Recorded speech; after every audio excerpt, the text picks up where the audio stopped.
Hi, my name's Dave Seberg, and welcome to the stratcolab 5 to 10, where you give us 5 to 10 minutes and we will give you 5 to 10 tested actions and strategies to help you navigate challenging times. How to deliver on your organization's purpose if the pandemic caught you by surprise.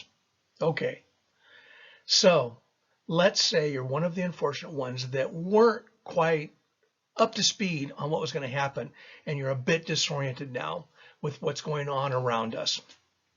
If that's the case, I'm going to give you a 5-step process to use with what you have, where you are right now, so that you can regroup and deliver on your organization's purpose sooner rather than later. Ideally, most organizations would have been prepared with an emergency response plan and an enhanced resilience framework. But if not, then consider the following 5 steps. 1. Do a mission check.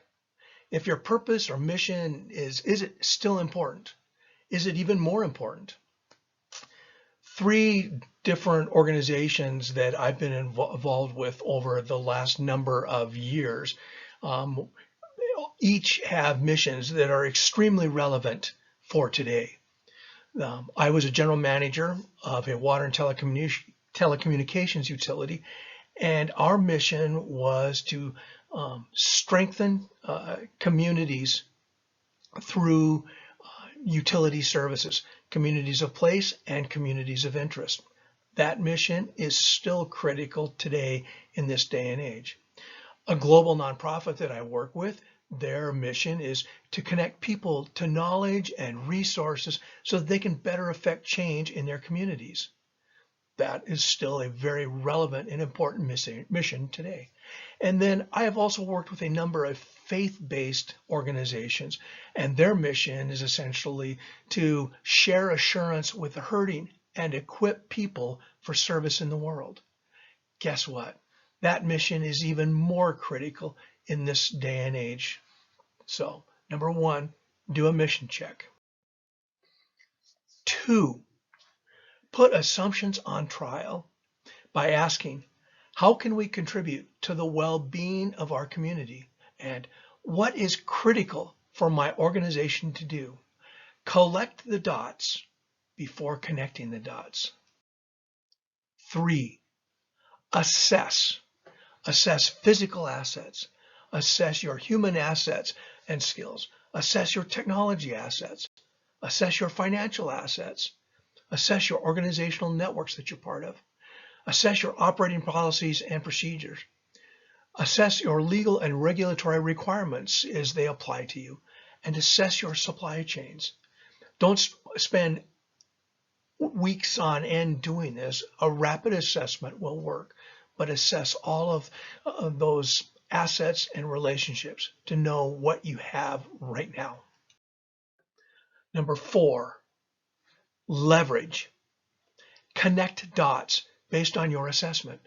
What can you do to leverage your assets and those of your networks to deliver on your purpose?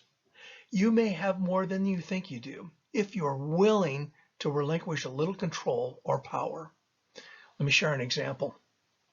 Again, when I was the general manager of the water and telecommunications utility, we were studying to create a network operating center for our telecom utility.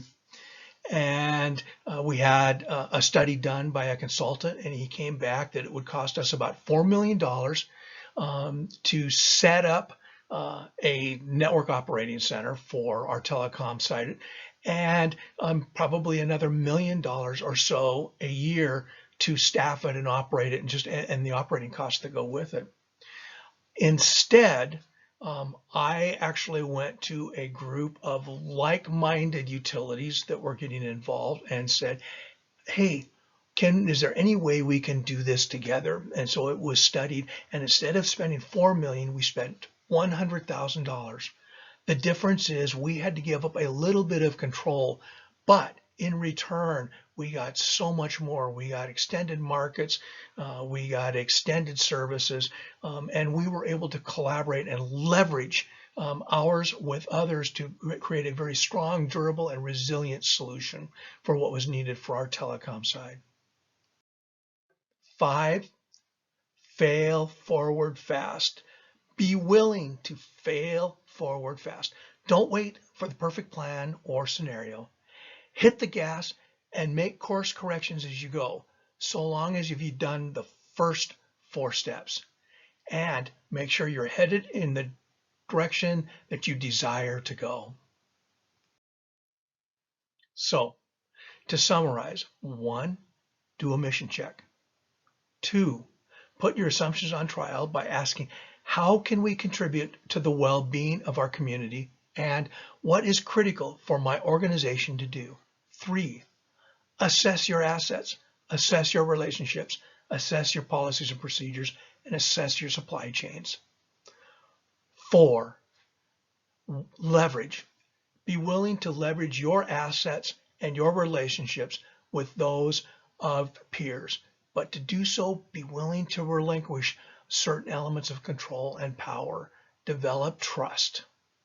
And 5, fail forward fast. Be willing to experiment and make quick course corrections so long as you're headed in the direction that you need to go. That concludes this brief discussion. So please send me an email with your questions, comments, or to start a conversation, and visit our website for more information. Also, be sure to give us a thumbs up if this did some good, and don't hesitate to share it with someone else who can use the information. To receive more of these videos, 5 to 10 minutes, be sure to hit the subscribe button too. And remember, resilience isn't a program. It's a way of life. Be well.